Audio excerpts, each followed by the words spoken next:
മഴ തോൽക്കും വീട് ഇന്നത്തെ എപ്പിസോഡിലേക്ക് എല്ലാവർക്കും സ്വാഗതം. അങ്ങനെ ഗംഗേട്ടനെ യാത്രയാക്കുന്ന സഹോദരങ്ങൾ. അപ്പോൾ സഹോദരങ്ങളോട് ഓരോന്നോരോന്നായി പറഞ്ഞു വയ്ക്കുന്നുണ്ട്. അവരെ മക്കളെ നോക്കണം. കാരണം അവർ അച്ഛനും അമ്മയും വഴക്കിട്ട് നിൽക്കണ്. അപ്പോൾ അവർ ആരെങ്കിലും ഒരാളെ പക്ഷത്ത് ചേർന്ന് നിന്ന് അവർ കൂടുതൽ ചീത്തയാവാൻ സാധ്യതയുണ്ട്. മയക്കുമരുന്ന്, മദ്യം, കാമം അങ്ങനെ എല്ലാത്തിൻ്റെയും പിന്നാലെ അവർ പോകും. അതുകൊണ്ട് അവരുടെ മേലെ ശ്രദ്ധ വേണമെന്ന് പറയും. അതൊക്കെ അവർ ഏൽക്കുന്നുണ്ട്. പിന്നീട് ശരിക്കും നമ്മൾ എന്ത് ചെയ്യണം വൈദ്യരുടെ കാര്യത്തിൽ എന്ന് ചോദിക്കുമ്പോൾ വൈദ്യരുടെ കാര്യത്തിൽ ആകെ തീരുമാനം എടുക്കാൻ നമുക്കിപ്പോൾ ഒന്നുമില്ല. എന്തായാലും ഞാൻ ബാലചന്ദ്രൻ്റെ അടുത്തൊന്ന് കയറട്ടെ, ഒന്നും കൂടെ സംസാരിച്ച് നോക്കാം. വൈദ്യതി പറയുന്നതെല്ലാം നമുക്കൊരു ചെവി കൂടെ കേൾക്കാം, മറ്റേ ചെവി കൂടെ വിട്ടുകളയാം. അത്രേ ഉള്ളൂ, അല്ലാണ്ട് വേറെ ഒന്നുമില്ല. പിന്നെ നമ്മൾ മനസ്സുകൊണ്ട് നിൽക്കേണ്ടത് ബാലചന്ദ്രൻ്റെയും അലീനയുടെയും കൂടെയാണ്. ശരിക്കും നമ്മൾ തെറ്റ് ചെയ്തത് അവരോട് രണ്ടുപേരോടും അല്ലേ. അപ്പോൾ അതുകൊണ്ട് തന്നെ അവർക്ക് നല്ല സപ്പോർട്ട് ഉണ്ടാവണമെന്ന് പറയും. എന്നിട്ട് ഞാൻ അമ്മനോട് യാത്രയൊക്കെ പറഞ്ഞിട്ട് വരാമെന്ന് പറഞ്ഞ് ഗംഗേട്ടൻ അമ്മയുടെ അടുത്തേക്ക് പോകും. ഇതേ ഡയലോഗ് തന്നെ മുത്തശ്ശിയോടും പറയും. വൈജയ്ക്ക് എഴുതിയിൽ എണ്ണ ഒഴിക്കണ പോലും സംസാരിക്കരുത്, എങ്ങനെയെങ്കിലും അവളോടത്ത് പറഞ്ഞയക്കണം, അവളെ ഒത്തുതീർപ്പിന് ശ്രമിക്കണം. അവൾക്ക് പറയുന്നില്ല, കുറ്റം പറയാനുള്ള യോഗ്യത ഇല്ല അമ്മേ, അത് അമ്മ അവളെ പറഞ്ഞ് മനസ്സിലാക്കണം എന്ന് പറയും. അതുപോലെ തന്നെ അലീന ബാലചന്ദ്രൻ്റെ മകളാണെങ്കിൽ പോലും അവൾക്ക് കുറ്റപ്പെടുത്താൻ അർഹതയില്ല, അത് അമ്മ പറയണം എന്ന് പറയും. പിന്നെ ബാലചന്ദ്രൻ്റെ വീട്ടിലേക്ക് അമ്മ പൊക്കോ, അമ്മ ഇവിടെ നിൽക്കണ്ടെന്ന് പറയും. ഞാൻ എങ്ങനെയാടാ ഇനി പോകുന്നത്, എന്നെ ഇനി അവൾ നോക്കുമോ, അവൾ ബാലചന്ദ്രൻ്റെ മോളല്ലേ എന്ന് പറഞ്ഞപ്പോൾ അതൊക്കെ അമ്മയ്ക്ക് തോന്നണതാണ്. അവൾ നല്ല പെൺകുട്ടീന്, അവളൊരു കുടുംബം നോക്കാൻ പറ്റിയൊരു പെൺകുട്ടീന് എന്നൊക്കെ പറഞ്ഞ് അമ്മയ്ക്ക് ഉമ്മൊക്കെ കൊടുത്തിട്ടാണ് യാത്ര പറഞ്ഞ് പോകുന്നത്. വീണ്ടും സഹോദരന്മാരോട് പറയുന്നുണ്ട്, അലീന നല്ലൊരു പെൺകുട്ടീന്, ആ കുടുംബം നല്ല രീതിയിൽ കൊണ്ടു നടക്കാൻ കഴിഞ്ഞേനെ. പക്ഷേ എന്ത് ചെയ്യാനാണ്, വൈജയ്ക്ക് അവളെ കണ്ടെടുത്താൽ കണ്ടുകൂടല്ലോ, അല്ലെങ്കിൽ ആ കുടുംബം പിന്നെയും ഭംഗിയായി പോയേനെന്ന് പറയും. ഇപ്പോൾ അവളെ മാറ്റേണ്ട അവസ്ഥയിൽ നമുക്ക് വരുന്നതെന്ന് പറയും. എന്നിട്ട് പിന്നെ മനുവിൻ്റെ കാറിലാണ് പോകുന്നത്. മനുവിനായിട്ട് പോകും. അവിടെ ചെല്ലുമ്പോൾ അലീന മനുവിനെ കാണുമ്പോൾ ഭയങ്കര സന്തോഷത്തോടെയൊക്കെയാണ് വാതിൽ തുറക്കണത്. എന്നിട്ട് ഗംഗേട്ടൻ ചോദിക്കുന്നുണ്ട്, മോളെ അലീനെ, ബാലചന്ദ്രൻ ഉണ്ടോ മുകളിൽ, വീട്ടിലുണ്ടോ എന്ന് ചോദിക്കും. മുകളിലുണ്ട് അച്ഛൻ എന്ന് പറയും. മുകളിലോ, അയാൾ വീണ്ടും താഴത്തേക്ക് ഇറങ്ങിയില്ലേ, മുകളിൽ തന്നെയാണോ എന്ന് ചോദിക്കും.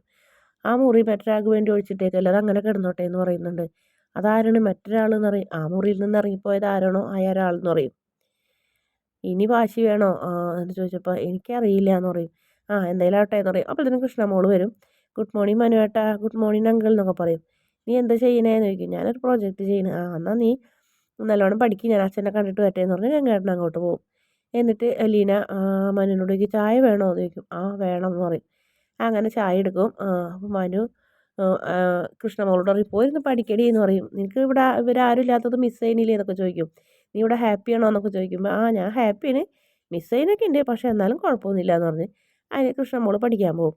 പിന്നീട് അലീന ചായ എടുക്കണമൊക്കെ നോക്കി ഇങ്ങനെ നിൽക്കുന്നുണ്ട് മനു പിന്നിൽ നിന്നിട്ട്. അതിന് ശേഷം പറയും, കൊല്ലപ്പള്ളിയിലെ വിശേഷമൊക്കെ എന്താണെന്നൊന്നും പറയാണ്ട് നിൽക്കണേന്ന് ചോദിക്കും. കൊല്ലപ്പള്ളിയിൽ എന്താ, ഭീകരന്മാരൊക്കെ ആയുധം വെച്ച് കീഴടങ്ങിയില്ലേ എന്ന് പറയും. നീ ആരെന്ന് അറിഞ്ഞപ്പോൾ എന്ന് പറയും.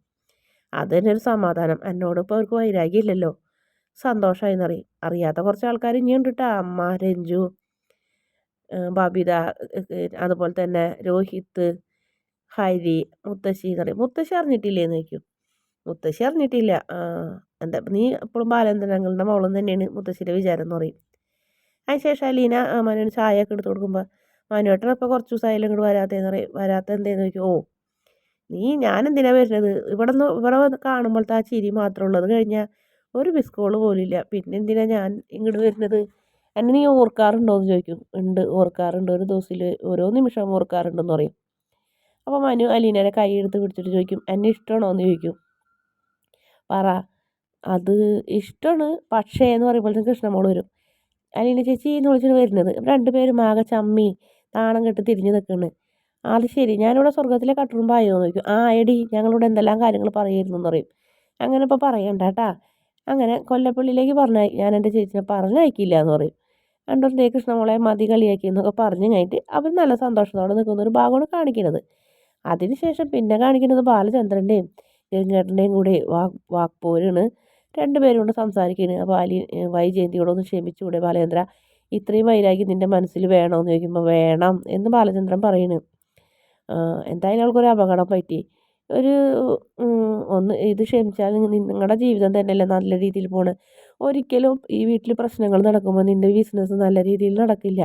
അതുപോലെ തന്നെ നിൻ്റെ മക്കൾ നല്ല രീതിയിൽ പോകില്ല, നേർവഴിക്കാവില്ല, കുടുംബം നാനാ ചിഹ്നമായി പോകും. എല്ലാം കൂടെ ആലോചിച്ചിട്ട് ഒന്ന് ക്ഷമിക്കും ബാലചന്ദ്ര എന്ന് പറഞ്ഞപ്പോൾ ക്ഷമിക്കാം, ഞാൻ എവിടെ പോയി ക്ഷമിക്കണം എന്ന് ചോദിക്കും. അഹങ്കാരത്തിൻ്റെ കൊടുമുടിയിൽ കയറി നിൽക്കണ അവളെത്തേക്ക് ഞാൻ ഏണി വെച്ച് കയറി അവളെ കാല് പിടിക്കണ്ടേ, അല്ലാണ്ട് അവൾ താഴത്തിറങ്ങില്ലല്ലോ എന്ന് ചോദിക്കും. അപ്പം പെങ്ങളെക്കുറിച്ച് ഒന്നും പറയാനില്ല, സ്വഭാവം അറിയണത് കൊണ്ട് തന്നെ. വൈജയന്തിയോട് ഞാൻ സംസാരിക്കാമെന്ന് പറയും. എന്ത്, ഞാനെല്ലാം അറിഞ്ഞെന്നോ? പിന്നെ അവളുടെ ഭർത്താവ് ഉദ്യോഗം ഞാൻ സ്വീകരിക്കില്ല കേട്ടാന്ന് പറയും. പിന്നെ എന്ത് ചെയ്യും എന്ന് ചോദിക്കും. എന്ത് ചെയ്താലും എനിക്ക് കുഴപ്പമില്ല, അവളായിട്ടുള്ളൊരു ഒരു ഒത്തുതീർപ്പില്ല. ഞാനേ അവളിപ്പോൾ ജീവിച്ചവൻ പോലെ കിടക്കല്ലേ, കാല് രണ്ടും പൊടിഞ്ഞിപ്പം, എന്നിട്ടും മലമൂത്ര വിസർജനം വരെ കിടക്കയിൽ. എന്നിട്ട് അവളെ മനസ്സിലെന്തിട്ടെന്നറിയോ? എങ്ങനെയെങ്കിലും കുടുംബ കോടതിയിൽ പോകണം, ഡൈവോഴ്സ് മേടിക്കണം എന്നാണ് അവളെ ചിന്ത. അങ്ങനത്തെ അവളെ എങ്ങനെ മാറ്റിയെടുക്കാനാണ്? അഹങ്കാരി. അവളവിടെ ഇരിക്കട്ടെ, 23 വർഷവും എന്നെ ചതിച്ചിട്ട് ഒരു കുറ്റബോധമില്ലാണ്ട് ഇപ്പോഴും അവൾ തുള്ളി നടക്കണ കണ്ടില്ലേ, കലി തുള്ളിയിട്ട്. അവളെ എനിക്ക് ഇനി വേണ്ട ഗംഗേട്ടാന്ന് പറയും. അപ്പോൾ ഗംഗാധരനാണെങ്കിൽ ഒന്നും പറയാനില്ല. ഞാൻ കോർട്ടിലേക്ക് പോയിക്കോളാം, നിങ്ങൾ 3 ആങ്ങളമാർ അവൾക്ക് സാക്ഷിയായി വന്ന് നിൽക്കണം. എൻ്റെ കയ്യിൽ ആകെ ഒരു സാക്ഷിയുള്ളൂ, അലീന.